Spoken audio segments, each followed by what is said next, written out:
I'm not going anywhere! Move! You're staying here. Let me out! Imagine growing up in a place so isolated that one bad road could decide who lived and who didn't.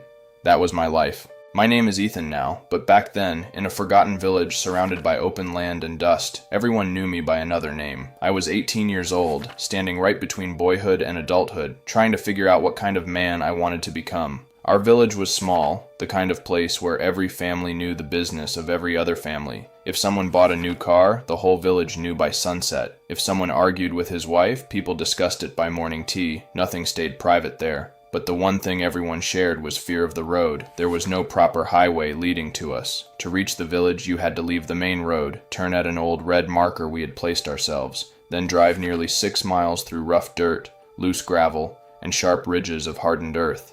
No lights, no signs, no protection. That road had taken people before. Cars flipped, tires burst. Men trying to rush home at night never made it back. And every time it happened, people would shake their heads, say, "God protect us," then continue living as if nothing could be changed. One afternoon, while my family sat eating lunch, my father suddenly went quiet. He looked at the floor before speaking. "Daniel's son is dead."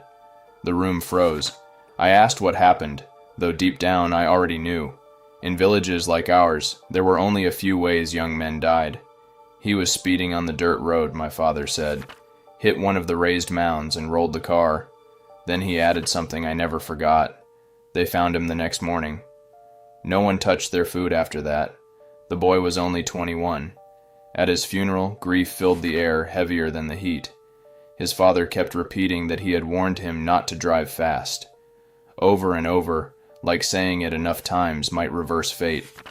Then an older man in the crowd snapped, "How many people need to die before someone fixes that road?" The room went silent. Most people hated hearing truth when it was loud. But I couldn't stop thinking about it. That night, I spoke to my father outside our house beneath the dark sky. What if we fix it ourselves? He stared at me for a long moment, then laughed softly. "With what money?" "I'll find a way." He warned me immediately, not about cost, not about labor, about people. Men here would rather complain for 10 years than thank you for helping them once. I still said yes.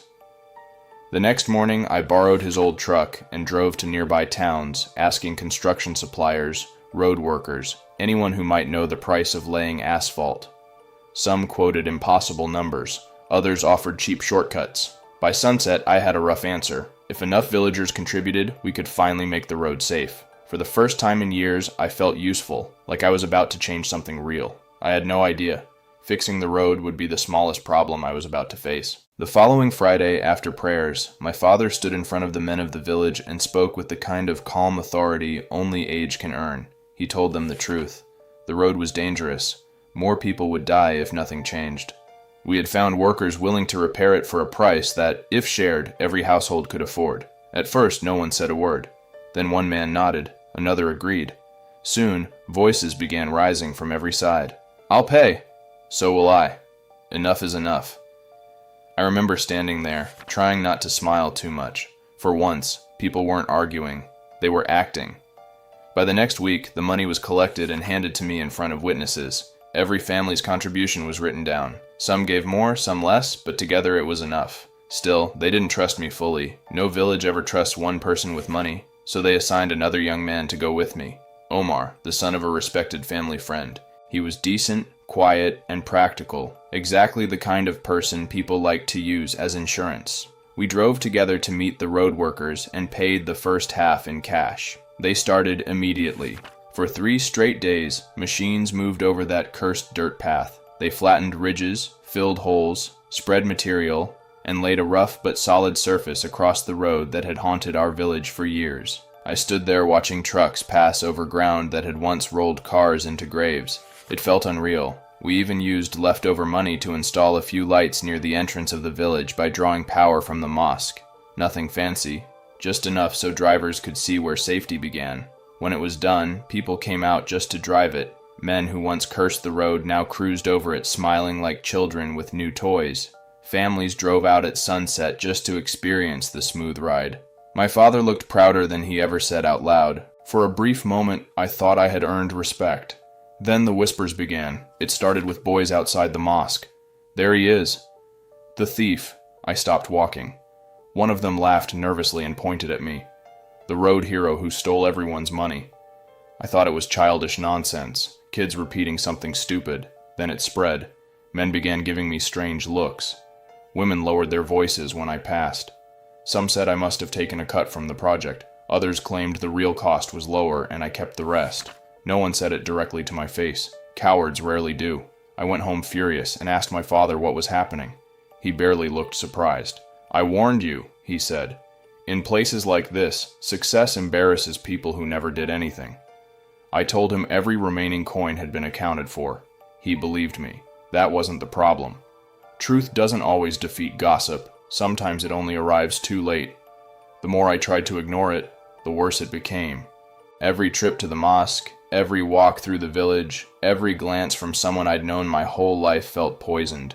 Eventually, something inside me changed. I stopped wanting to help anyone there, and for the first time I began thinking seriously about leaving. Leaving the village was no simple thing. There were no opportunities there, no future waiting for me beyond the same dust roads and the same conversations repeated every year.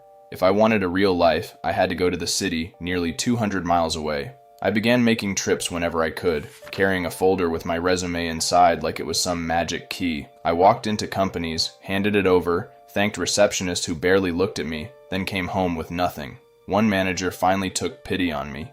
He asked why I kept traveling back and forth instead of emailing applications. I stared at him. Emailing? I knew almost nothing about computers back then. In the village, we still trusted paper more than screens. He scribbled down a few addresses and told me to visit an internet cafe. That same week, my mother told me relatives were visiting. My aunt arrived with her sons, and with them came Ryan, older than me by a year or two, confident, city smart, the kind of cousin who always seemed to know how life worked. We walked outside together that night, and he asked about my plans. I told him everything: the gossip, the failed job search, my frustration. He listened, then said something simple: "Come stay with me in the city." I laughed at first, thinking he was being polite. He wasn't. He had a small apartment near his family home. Nothing luxurious, but enough space for 2 people. He said I could apply for jobs, maybe enroll in a training institute, start over properly. When we told my father, he hesitated only long enough to ask if I had prayed for guidance. I lied and said yes. 3 days later, I left with them. The apartment was basic: thin mattresses, old furniture, a tiny kitchen. But to me it felt like freedom. No one knew my name there. No one whispered when I entered a room. There was just one problem. My phone was ancient. Ryan laughed when he saw it and handed me one of his old smartphones instead. It was scratched but modern enough for me. All I needed was a SIM card. We bought one cheaply from a street kiosk. I remember feeling proud just holding it, like I had stepped into a new era. That feeling lasted less than 24 hours. The next afternoon, a message arrived from an unknown number. "I've been calling you for 5 days. Your phone was off. I guess it's time I tell your husband everything." I read it 3 times, then a 4th. I thought it was spam. Ryan glanced at it and shrugged. "The number probably belonged to someone else before you. Ignore it." I tried, but the next day, another call came. A man's voice asked, "Is this Layla?" "No," I said. He hung up immediately. That night, another message appeared. "So you told your husband? Fine, I'll expose you myself." Now I was paying attention. This wasn't random. Someone believed this number still belonged to a woman, and he was threatening her. I saved the contact under one name: Trouble. An hour later, my phone rang again. This time it was a woman. Her voice shook before she even finished saying hello. "Please, can you give me my number back?" The room suddenly felt colder. I asked why it mattered so much. She hesitated. Then I asked one question that made her go silent. "Someone's blackmailing you, isn't he?"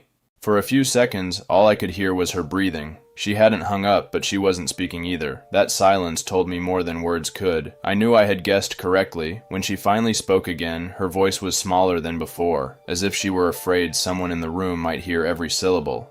"Please, don't judge me." I told her I wasn't there to judge anyone. I just wanted to understand what was happening. She explained that she was married and had 3 daughters. Her husband knew nothing about the messages. If he found out, she was terrified it would destroy her home, maybe even put her in danger. The man threatening her demanded money every month. If she refused, he promised to send private photos to her husband, her brothers, and the rest of her family. At first, I assumed there had been some secret relationship gone wrong. That seemed like the obvious story. But then she swore there had never been anything between them. She said she didn't even know who he was. I didn't believe her immediately. People lie when fear gets involved. Then she told me the part that changed everything. The photos, she said, had been stored on an old phone her husband had bought for her. She used it like anyone would. Family pictures, selfies with her daughters, harmless moments from everyday life. Later, when money became tight, she factory reset the device and sold it. A week after selling it, the messages began. Someone had recovered everything she thought was erased. I sat there staring at the wall while she cried through the speaker. Until then, I had never really thought about what happens to the things people throw away. Phones, laptops, old drives. People assume pressing delete means something disappears forever. Sometimes it doesn't. I asked how she had been paying him. Mobile credit transfers, she said. $500 every month. That meant the blackmailer was using his own phone number to collect money. Greedy people often believe they're smarter than they are. I told her to stop sending anything immediately. No more fear payments, no more begging, no more responding unless I told her to. She sounded desperate. What are you going to do? The honest answer was, I had no idea, but confidence is contagious and panic is too, so I gave her the one thing she needed most in that moment. I'll handle it. After the call ended, Ryan looked at me like I had lost my mind. You don't even know this woman. I know enough. He reminded me that none of this was my business, that the city was full of problems bigger than this one, that people who insert themselves into strangers' disasters usually become part of the disaster. He was probably right. Still, I couldn't let it go. Maybe it was pride, maybe it was anger. Maybe after the village, I needed to prove to myself that doing the right thing still mattered. So I started with the only clue I had, the number collecting the money. Back then, phone prefixes often pointed to specific carriers. I noticed the first digits and had an idea so reckless that even now I can't believe I tried it. There was an old public phone booth not far from the apartment. I walked there that evening with coins in my pocket and a plan that existed only in fragments. When he answered, I lowered my voice and spoke with the fake professionalism I had heard from customer service agents. Hello, sir. I'm calling from your mobile provider regarding a complaint on your line. He changed instantly. Suspicious men often become cooperative when they think someone official is speaking. I told him he qualified for compensation and needed to confirm his name and area. Without hesitation, he gave me both. His name was Victor, and suddenly the faceless voice threatening that woman became real. When I hung up, my hands were shaking, not from fear, from momentum, because once someone becomes real, they become reachable. When I got back to the apartment, Ryan was waiting for me with the expression of someone who already knew I had done something stupid. I told him everything. The fake phone company call, the name, the district, the fact that the man had handed over his details without resistance. Ryan stared at me for a long moment before laughing once, not because it was funny, but because he couldn't believe I had actually done it. You know impersonating people can get you into real trouble, right? I know now, I said. Then I asked him something that shifted the whole story. If someone deletes photos from a phone, can they really be recovered? He nodded immediately. Not only could deleted files sometimes be restored, he explained, but many people had no idea how vulnerable old devices could be if sold carelessly. He even showed me by deleting a picture from his laptop, running software, and bringing it back within minutes. That was the moment I knew the woman had probably told the truth. Victor hadn't been some secret lover. He was worse. He was a scavenger, someone who bought used phones, dug through digital remains, and hunted weakness. That realization made me angrier than I expected. The next morning I called the woman again. I told her I had his name, his district, and his number. I told her to go to the police with everything. She sounded relieved for about 10 seconds. Then a male voice suddenly took the phone from her. "Who are you?" he shouted. "Why are you talking to my wife?" It was her husband. I tried calming him down, but anger rarely listens. He threatened me before he understood a single detail. So I did the only thing that came to mind. I lied again. "Sir," I said in my deepest voice, "I'm assisting with this matter." Assisting with what? I didn't even know. But the tone worked. His rage dropped into confusion, then caution. I explained the basics. His wife had sold an old phone. A man recovered deleted images and was extorting her. They needed to file a report immediately. By the time the call ended, the husband was thanking me. Ryan had both hands on his head. "You just upgraded from fake phone employee to fake investigator." "Technically," I said, "I never gave a title." He wasn't amused. A few days later, the husband called again. They had gone to the authorities, but nothing had happened yet. Meanwhile, Victor had grown bolder and sent one of the images to her brother as a threat. That changed everything. Now this wasn't hidden pressure anymore. It was escalation. The husband asked to meet me in person. Ryan warned me it could be a trap, but I went anyway. We met near a roadside tea stand. He was shorter than I expected, nervous, polite, and far more desperate than dangerous. He thanked me repeatedly, then asked the question everyone eventually asks when they're drowning. "What do we do now?" I should have walked away. I should have repeated the same advice. Wait for the authorities, document everything, stay calm. Instead, pride took over. I told him I had one more option. Back at the apartment, Ryan admitted he had been learning technical tricks from forums and friends for years. Nothing sophisticated, but enough to know how phishing links, remote access tools, and careless people could create openings. He said if Victor clicked the right link and installed the right file, we could see inside his devices. I remember the room going quiet after he said it. There are moments in life when you know the smart decision and the exciting decision are not the same thing. We chose excitement. Our plan was insane. We would find Victor's house, approach him under a fake identity, earn his trust, and convince him to install the software himself. Even while planning it, I knew it sounded like something invented in a movie. But by then, I wasn't thinking clearly anymore. I wasn't trying to help. I was trying to win. Finding Victor turned out to be easier than it should have been. People reveal more online than they realize. Using the details from that first call, I searched his name across public sites and eventually found a profile connected to job applications. There it was. Full name, phone number, school history, district, pieces of a life scattered across the internet like breadcrumbs. From there, the trail narrowed quickly. I drove through the neighborhood until I found the street. Big house, several cars outside, comfortable family, respectable image. The kind of place where neighbors wave good morning and never imagine what happens behind closed doors. We waited 2 days before making our move. Ryan borrowed a branded vest and ID badge from someone who worked in internet sales. Suddenly, I looked official enough to knock on doors and sell fiber packages. That afternoon, I parked outside Victor's home and sat in the car longer than I'd like to admit. Part of me wanted to leave.